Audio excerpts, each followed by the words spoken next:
Vivemos em uma era que parou de produzir heróis para fabricar advogados de vilões. Se você observar os sucessos recentes como Malévola, Cruella ou o Coringa de 2019, verá uma inversão perigosa. O mal não é mais algo a ser vencido.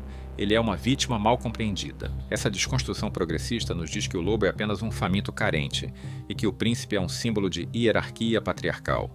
Mas Chesterton nos daria um aviso magistral. Os contos de fada não existem para nos dizer que dragões são reais. Nós já sabemos disso.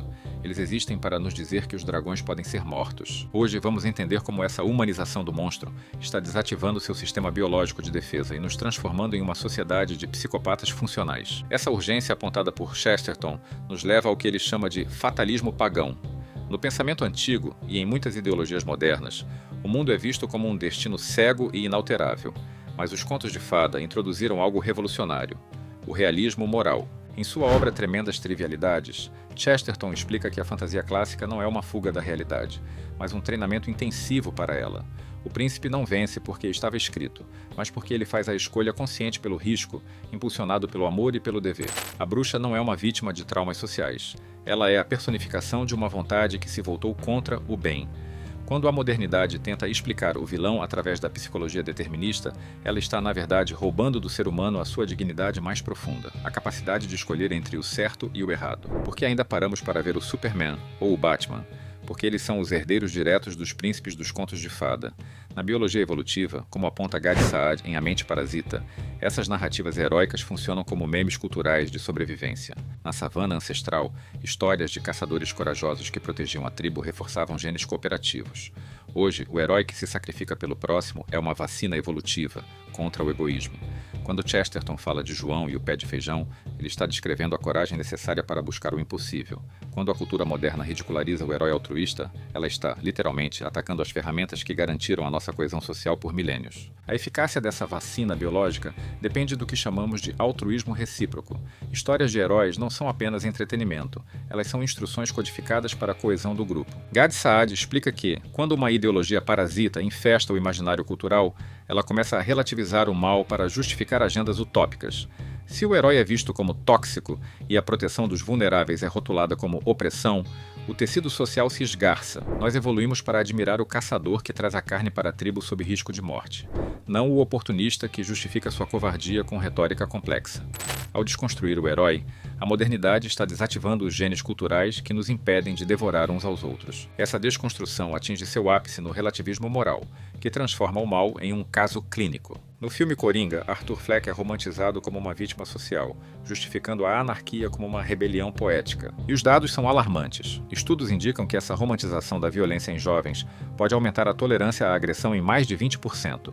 Séries como The Boys subvertem o mito, mostrando o herói como um narcisista psicopata. Se o poder é inerentemente corruptor e o mal é apenas um trauma, nós perdemos a vontade de lutar. Como Chesterton advertiu, sem a clareza sobre a existência de dragões, perdemos a capacidade de empunhar a espada. O mal deixa de ser um inimigo e passa a ser um caso clínico. As evidências desse declínio saíram das telas e invadiram as estatísticas criminais.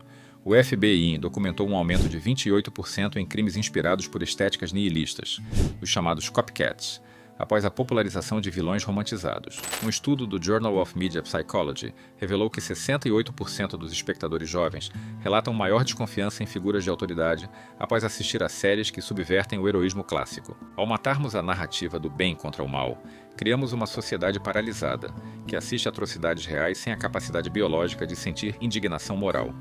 O relativismo desativa o alarme. Ele nos deixa indefesos diante do lobo. Aqui chegamos ao ponto central. Biologicamente, tudo isso contraria nossa herança. O nosso cérebro límbico, a parte mais ancestral da nossa mente, detecta ameaças binárias para garantir a sobrevivência. É o julgamento instantâneo, amigo ou inimigo, vida ou morte. O relativismo moral atua como uma lobotomia nesse sistema. Ao reduzir o mal objetivo a um mero complexo psicológico, nós desativamos o alarme. Se você sente empatia excessiva pelo predador, você se torna a presa. A psicanálise, levada ao extremo, contribui para isso ao transformar o pecado em patologia. Se não há mal absoluto, não há necessidade de escolha moral, e uma sociedade que não consegue mais odiar o mal torna-se incapaz de proteger o que é bom. Essa paralisia moral começa no berço. Jean Piaget, em O Juízo Moral na Criança, demonstrou que entre os 4 e 7 anos, a criança vive a fase da moral heterônoma. Ela precisa de dicotomias absolutas para construir sua bússola interna. Quando plataformas como a Disney reescrevem clássicos para mostrar que o lobo mau é apenas um faminto mal compreendido, elas estão sabotando o desenvolvimento ético da criança. Sem o bem e o mal absolutos nessa fase, a empatia pelas vítimas cai drasticamente. Criamos o que chamo de paralisia freudiana. O indivíduo cresce tentando diagnosticar os traumas do agressor enquanto ignora o sofrimento da vítima. É uma lobotomia da indignação. Estudos da Associação Americana de Psicologia confirmam que a catarse simbólica dos contos originais reduz a ansiedade infantil em 25%, pois dá à criança as ferramentas para digerir medos reais. O relativismo, ao contrário, a deixa órfã de defesas psicológicas. Mas os contos de fada nos oferecem a saída. Tolkien falava da eucatástrofe, aquela virada súbita e jubilosa onde o bem triunfa contra todas as probabilidades. É o beijo que desperta a princesa, é o herói que vence o gigante. Essa não é uma esperança boba. É o reconhecimento de que o universo possui uma estrutura moral. Recuperar essas histórias é buscar a eudaimonia, a plenitude do ser através da virtude. Para nós, pais, ler um conto de fada original para um filho, com toda a sua brutalidade e justiça, é um ato revolucionário. É dar a eles uma bússola moral sólida antes que o mundo tente transformá-los em órfãos intelectuais. A ação prática começa em casa. Estabeleça uma noite de fadas semanal. Leia os originais dos irmãos Grimm ou de Perrault, sem os filtros da Disney. Discuta com seus filhos. Por que o herói agiu assim? Qual foi o custo da sua escolha?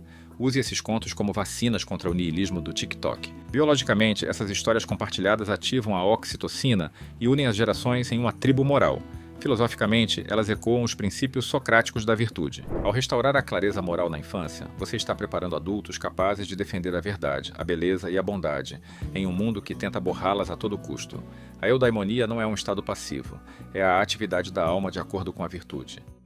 A pergunta que deixo para você hoje é: qual dragão você tem ignorado em nome da compreensão? Se você quer aprofundar essa visão realista e clássica, inscreva-se no canal e torne-se membro do Red Umbrella.